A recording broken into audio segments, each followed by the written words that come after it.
How do you know if it's time for you to give up on the GED and walk away from it?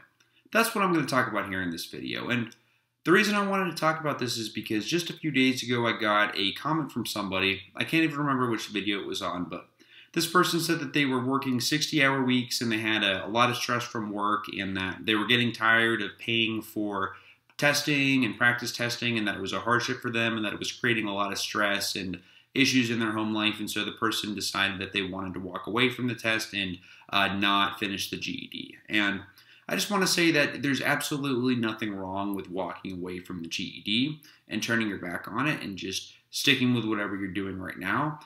If you decide that that's what's going to be best for you and your family, there's no shame in that. You have to decide what's going to be best for you, and especially if it's really affecting your mental health or your physical health, and especially if it's causing a lot of frustration and stress in your home life, especially if you've got kids or whatever's going on in your home life. If the GED is causing a lot of stress there, then it's okay to make the decision to step away from it or take a break from it temporarily.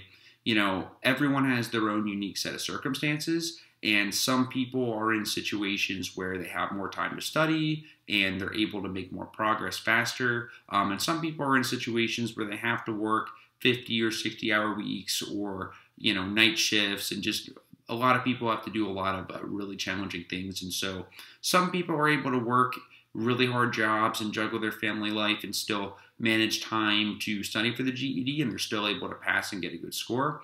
But other people have trouble doing that, and there's nothing wrong with that if you're one of those people that's really struggling. And so I would never encourage anybody to give up. I would encourage anybody out there that's watching this to consider, pushing forward with the GED, and knowing that if you're having setbacks and discouragement, that's normal along the way to a certain degree. Sometimes people will fail the GED and then they'll pass on their second try or their third try. Sometimes it takes people 4 or 5 tries. But I just want to just make sure it's clear here that, there's absolutely nothing wrong with doing what's best for you and your family.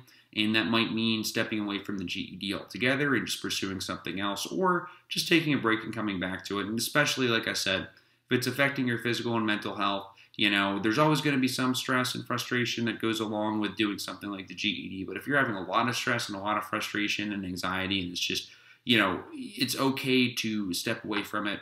And there's nothing wrong with that. So, I would encourage anybody I would never encourage anybody to give up. I would encourage people that are feeling discouraged to try to push through and persevere. But at the same time, that being said, it's not a sign of weakness if you want to walk away, because that's what's best for your family. In fact, it takes strength to, understand, and intelligence to understand that, hey, the GED has caused me a lot of problems right now.